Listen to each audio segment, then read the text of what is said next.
এই জন্য এই সরকারের অনেককে দেখলে এখন জুলাই যোদ্ধার আওয়াজ তুলে ভুয়া ভুয়া। 1 তারিখ থেকে 24 সালে যে আন্দোলন দানা বেঁধে উঠেছিল, অকুণ্ঠ চিত্তে আমিও স্বীকার করতে চাই, এই আন্দোলন প্রথাগত কোন রাজনৈতিক দলের নেতৃত্বে গড়ে উঠে নাই। এই আন্দোলন গড়ে উঠেছিল ছাত্র তরুণ সমাজের নেতৃত্বে। তাদেরকে স্যালুট জানাই। 15 বছরে দফায় দফায় আন্দোলন করেছি, জীবন দিয়েছি, জেলে গিয়েছি, ফাঁসির কাছে দাঁড়িয়েছি, কিন্তু বেশিরভাগকে আমরা তাড়াতে পারি নাই।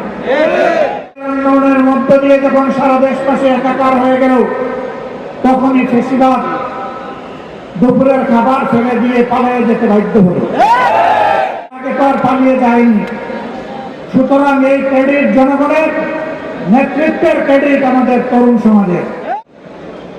আমি গভীর শ্রদ্ধায়, ভালোবাসায়, মমতায় এবং দায় নিয়ে তাদেরকে স্মরণ করছি, যাদের বদৌলতে আজকে এখানে দাঁড়িয়ে কথা বলার সুযোগ পাচ্ছি।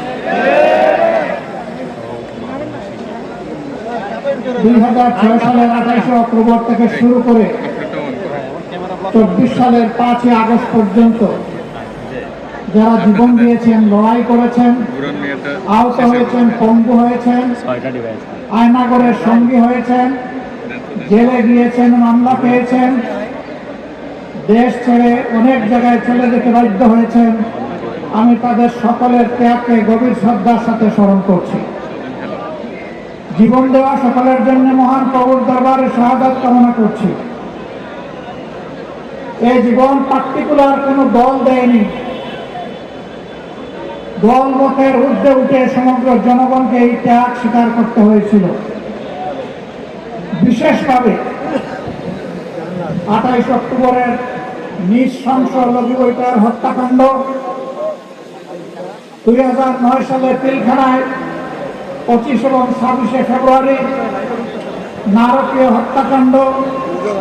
পিলখানার এই হত্যাকাণ্ডে আমরা 57 জন কমিটেড দেশপ্রেমিক সেনা অফিসারকে এবং তাদের পরিবারের সদস্যদেরকে আমরা হারিয়েছি।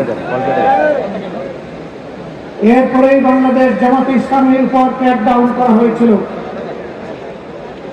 মিথ্যা মামলায় ফাঁসিয়ে আমাদের এক এক করে 11 জন শীর্ষ নেতাকে হত্যা করা হয়েছে।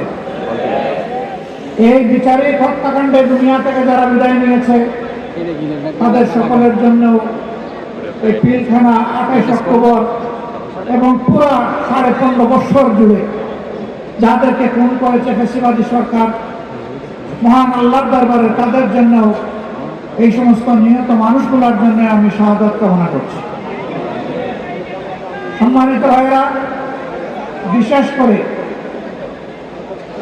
জুলাই 1 তারিখ থেকে 24 সালে যে আন্দোলন দানা বেঁধে উঠেছিল, অকুণ্ঠ চিত্তে আমিও স্বীকার করতে চাই, এই আন্দোলন প্রথাগত কোন রাজনৈতিক দলের নেতৃত্বে গড়ে উঠে নাই। এই আন্দোলন গড়ে উঠেছিল ছাত্র তরুণ সমাজের নেতৃত্বে। তাদেরকে স্যালুট জানাই। 15.5 বছরে দফায় দফায় আন্দোলন করেছি, জীবন দিয়েছি, জেলে গিয়েছি, ফাঁসির কাছে দাঁড়িয়েছি, কিন্তু বেশিরভাগকে আমরা তাড়াতে পারি নাই। জুলাই আন্দোলনের মধ্য দিয়ে যখন সারা দেশবাসী একাকার হয়ে গেল, তখনই ফেসিবাদ দুপুরের খাবার ফেলে দিয়ে পালিয়ে যেতে বাধ্য হল।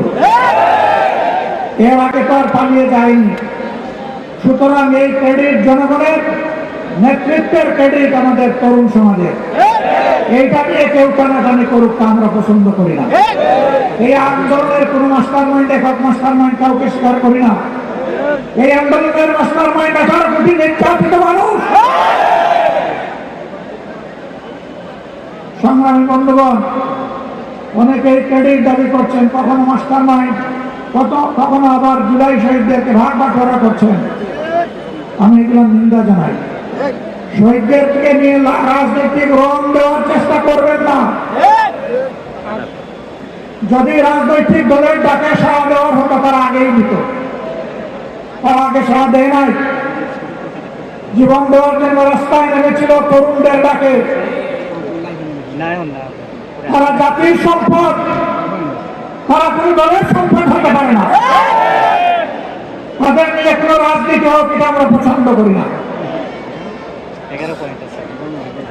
আহত ভঙ্গ হয়ে যারা এখনো কাটাচ্ছে, শরীরে অসংখ্য বুলেট দিয়ে রাতে একটুখানি ঘুমাতে পারে না, স্বাভাবিক জীবনযাপন করতে পারে না, চলাফেরা করতে পারে না, এখনো এলিজা রোডের সেই মেটালিক কেস নিয়ে তাদেরকে হাঁটতে হয়, এখনো ব্যাংককের হাসপাতালে বিছানায় পড়ে আছে, এখনো ঘরে ঘরে সেই বন্দুক যুদ্ধের কাটাচ্ছে। তাদের দিকে নজর দেওয়ার ফুসরত এই সরকারের হচ্ছে না।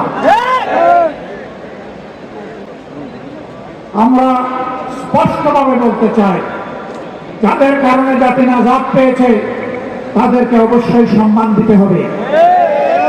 যারা জীবন দিয়েছে তাদেরকে রাষ্ট্রীয় খেতাবে ভূষিত করতে হবে। শহীদ পরিবারগুলোকে সম্মানের সাথে পুনর্বাসন করতে হবে।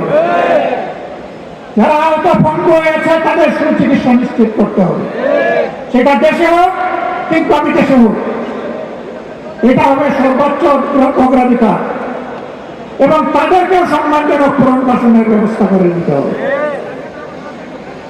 খুনিদেরকে, ফ্যাসিস্টদেরকে বিচারের আওতায় এনে তাদের শাস্তি নিশ্চিত করতে হবে। লক্ষণ ভালো না, একটাও দেখতে পাচ্ছি না। সব যেন ছোটবেলাকে হারিয়ে যাচ্ছে। তার সাথে আঘাত করে জাতির এই দাবিগুলোকে উপেক্ষা করা হচ্ছে, আমরা জানতে চাই। এর জবাব প্রধানমন্ত্রীকে দিতে হবে, কারণ এর আগে নির্বাচনের আগে তিনিও তো এই দাবিগুলো করেছেন। এখন কেন সেগুলো হারিয়ে যাচ্ছে? প্রিয় দেশবাসী,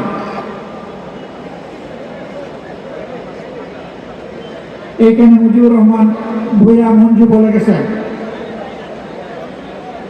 যে যমজ মায়ের দুই সন্তানের মতো একদিনে দুটি ভূত হয়েছে। একই চেহারা, 2 মিনিট আগে আর পরে সিন পড়েছে। এখন এক সন্তানকে মা তার সন্তান হিসেবে ধারণ করে আরেকজনকে অগ্রাহ্য করে, এমন কোন মাকে দুনিয়া খুঁজে পাওয়া যাবে? তাহলে এখন যারা ক্ষমতায় আছেন তারা এই আচরণ করছেন কেন? এটা জাতির সাথে সুস্পষ্টভাবে প্রতারণা, এবং তারা সংসদে দাঁড়িয়ে এটা স্বীকার করে নিয়েছেন। স্বীকার করে নেওয়ার জন্য ধন্যবাদ। মনে রাখবেন, এই স্বীকারোক্তির মাধ্যমে আপনারা প্রতারক হিসাবে জাতির সামনে নিজেদের নাম রেজিস্ট্রেশন করে নিন। আপনারা ধোঁকাবাজ।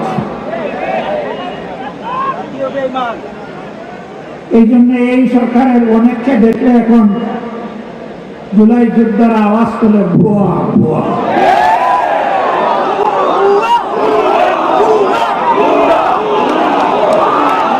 এটা জাতির জন্য লজ্জা। ফ্যাসিবাদী আমলে আপনারা মজলুম ছিলেন। ফ্যাসিবাদীরা যে সমস্ত জুলুম করেছে, অপকর্ম করেছে, এই 5 মাসে আপনারা সবগুলার রেপ্লিকা, ফটোকপি আপনারা আমাদেরকে দেখিয়ে দিয়েছেন।